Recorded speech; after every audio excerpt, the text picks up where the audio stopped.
భక్తివన్ ప్రేక్షకులకి శుభోదయం 22/9/2024 స్వస్తి శ్రీ చాంద్రమానం క్రోధినామ సంవత్సరం దక్షిణాయనం వర్ష ఋతువు భాద్రపద మాసం కృష్ణపక్ష పంచమి ఆదివారం పంచమి రాత్రి 9:21 వరకు భరణీ నక్షత్రం ఉదయం 6:21 అనంతరం సాయంత్రం 6:21 వరకు భరణీ నక్షత్రం అనంతరం కృత్తికా నక్షత్రం తెల్లవారుజామున 5:23 వరకు వర్జం సాయంత్రం 5:57 నుండి రాత్రి 7:28 వరకు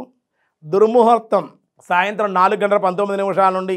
5:07 వరకు దుర్ముహూర్తాలు సూర్యోదయం 5:52 సూర్యాస్తమయం 5:57 అమృత గడియలు రాత్రి 3:05 నుండి తెల్లవారుజామున 4:37 వరకు రాహుకాలం సాయంత్రం 4:30 నుండి 6 గంటల వరకు రాహుకాలం శుభ సమయం లేదు ఈరోజు పంచమి ఆదివారం కూడా అన్ని కార్యాలకి అనుకూలం అర్షణయోగం మధ్యాహ్నం 3:01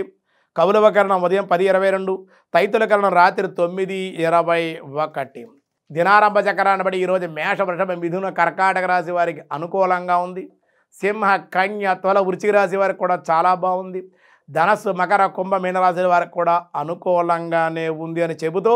విష్ణు సహస్రనామంలో ఈరోజు వ్యాసాయ విష్ణు రూపాయ వ్యాస రూపాయ విష్ణవే ఓం స్వర్గాయ నమః సర్గాయ నమః సృష్టి అంతయు తన రూపమై ఉన్నవాడు కనుక స్వర్గ అన్నారు ధృతాత్మ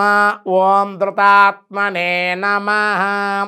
జనన మరణాది షడ్వికారాలు ఏవియూ కూడా ఒకే రూపంగా ధరించి ఉన్న రూపములుగా ఉన్నవాడు కూడా చేత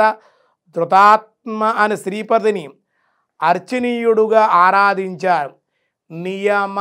ఓం నియమాయ నమః సమస్తములు కూడా నియమించి శాసించి పాలించేటువంటి వాడు కనుక సూర్య చంద్ర నక్షత్ర గ్రహాది దిక్పాలకులు నియమించేవాడు నియమిత కర్మలను శాసించి పరిపాలించేవాడు శాసనా సార్వభౌముడు పరమాత్మ గుడి చేత ఓం నియమాయ నమః అని ఆరాధ్యుడయ్యాడు నారాయణుడు అని విష్ణు సహస్రనామంలో మనకి 161వ నామంలో చెప్పడం జరిగింది ఈరోజు స్వస్తి మిగతా విషయాలు రేపు చూద్దాం ఈరోజు పెళ్లి రోజు పుట్టినరోజులు జరుపుకునేటువంటి వాళ్ళకి భక్తివన్ తరపున శుభాకాంక్షలు శుభ ఆశీస్సులు